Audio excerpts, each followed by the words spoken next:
Chapter 466, Animals of the Future Part 11. 200 million years hence, the Central Desert. We were in a massive desert. It was scorching hot and extremely dry. Lincoln, this desert is huge. Me, yes. This desert is where the city of New York City once stood. Lola, this desert was once the most busiest city in North America. Lana, this is a strange desert. Lisa, indeed. Me, let me show you where it's at now. I form a holographic orb of the Earth and it was now completely unrecognizable. The continents were all now completely joined together in a massive hypothetical supercontinent called Novo Pangea or Pangea 2. We were in the heart of the supercontinent and it was a desert that spanned for thousands of miles. The continent was also surrounded by a massive single ocean. Lori, wow. Look at the planet. Lucy, gasp. It's completely unrecognizable. Lincoln, the world is completely different than what we saw and know. Me, it is. This world is set 200 million years into the future. Lainey, this is incredible. Lola, it sure is. This is all completely different than what we know. Lana, it's really hot here. Me, it sure is. Nico, it's like a combination of the Sahara Desert and Death Valley. Me, it does feel that way, doesn't it? Lori, it literally feels that way. Me, well again this is all hypothetical. Lisa, indeed. Lainey, this is all amazing though. We walk around the desert and saw huge massive concrete hard mounds that were hundreds of feet high. Lainey, what are these giant rock mounds? Me, these aren't rock mounds, Lainey. These are giant concrete colony structures for future insects. We saw strange insects come out of the mountains and scamper onto the desert floor. Me, these are the insects. They are called terabytes. They are the future descendants of termites. Lana, these guys are termites? Cool. Lisa, very fascinating specimens. They have much more efficient methods on how to live in a colony. Me, they sure do. Lainey, this is interesting. Are these the soldiers of the colony? Me, no, these are the workers. They work for the colony. I form a holographic orb and it shows the inside of the terabyte mound and colony and each member of the caste system. Lola, wow. The colony of the terabytes is much bigger than the termites we know. It goes deep underground. Lisa, indeed. Apparently the terabytes have a very sophisticated caste system. Me, that's right. They have a new breed of terabytes called rock borers. They combine chemicals and use sulfuric acid to drill through the limestone rock underneath the colony. Some are water carriers and their purpose is to drink until they're bloated with water. Lainey, what's the water for? Me, it's to nurture the plants that they collect for the colony and they have windows in the top of the colony to bring in sunlight. Lincoln, that is so cool. But how are they gonna bring them to the plants if they're full of water? Me, there's a caste that only carries them to the plants. Lori, that is literally amazing. Nico, it sure is. Me, no kidding. Aline, but where do they get the plants from? Me, I'll show you. We go to one of the desert pools and we saw long worms with plant appendages growing on their segments. Lana, are those snakes? Me, no, those are not snakes. Those are a worm called the garden worm. They are descended from the convoluta worm, a type of microscopic flatworm that are like living plants. Lainey, that is amazing. Lori, those things are literally worms? That is strange. Lucy, that is amazing. May, it sure is. Nico, where are they usually found?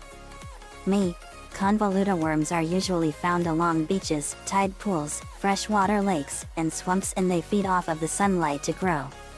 Lainey, that's unusual. Lisa, very fascinating specimens. But you are right, second elder brother. Some Sagittarifer riscoffenses, street name, The mint sauce worm is a chlorophyll worm that is bonded with plants to photosynthesize and feed off of sugar from it. Lincoln, that's really interesting. Lucy, how do the terabytes get the plants from the garden worms? We see a bunch of terabytes go after the garden worms. Me, you're about to see now. We saw the garden worms trying to make a getaway and the terabytes unveiled a rather interesting weapon. They fired a sticky glue and it snared the garden worm. Lori, what is that stuff? Me, it's a very strong glue that holds the garden worm while the terabytes go after the algae it has. Lincoln, but look, it's getting away. Me, that is a clever part about the garden worm. Its segments have a powerful chemical that dissolves the glue and it allows it to get away. There are insects in our time that have a similar feature. The scorpion fly, whenever it gets caught in spider webs, has a chemical substance that melts the glue from the web and this enables it to get away. Lisa, that's correct. Choice to Australies. Street name: the Australian scorpion fly has this kind of method. Lincoln, that's amazing. Me, it is. We saw the garden worm go into a pool. Lori, where's the worm going? Me, we're gonna find out now. We go into the pool and it was really dark. Lucy loved it. Lincoln, it's really dark down here. Me, it is. But it's much cooler than it is in the hot desert. Lainey, that's true. We then saw glowing green patches on the pool cave walls. Lana, what are those green patches? Me, believe it or not, Lana, those patches are actually bacteria. Lincoln, bacteria? Nico, that's interesting. Me, yes. Bacteria have been on Earth for 3.6 billion years and they are one of the longest surviving organisms in the world. Lainey, that's incredible. Lisa, indeed. Lucy, wicked. But why are they glowing like that? Me, they have a phosphorescent glow on them that gives them a bioluminescent property that lights up the cave. Lana, that is cool. Nico, it sure is. Aline, I'm glad we can't touch them. Me, yet. We then saw longworms swim by the bacteria. Me, these worms are called gloom worms and they eat the bacteria. Lisa, very fascinating specimens.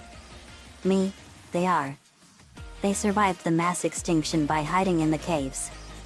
Lainey, that's clever. Suddenly we saw a huge worm about 3 feet long swoop in out of nowhere and grab a gloom worm in its extended mouth. Lincoln, whoa. Lucy, wicked. Lola, what is that thing? Me, that big worm is called the slick ribbon and it's a descendant of a marine worm called a polychaete. Lisa, what an amazing specimen. Me, it sure is. Polychaetes have been on the planet for over 500 million years and they are one of nature's most powerful survivors. They have survived everything nature has to throw at them.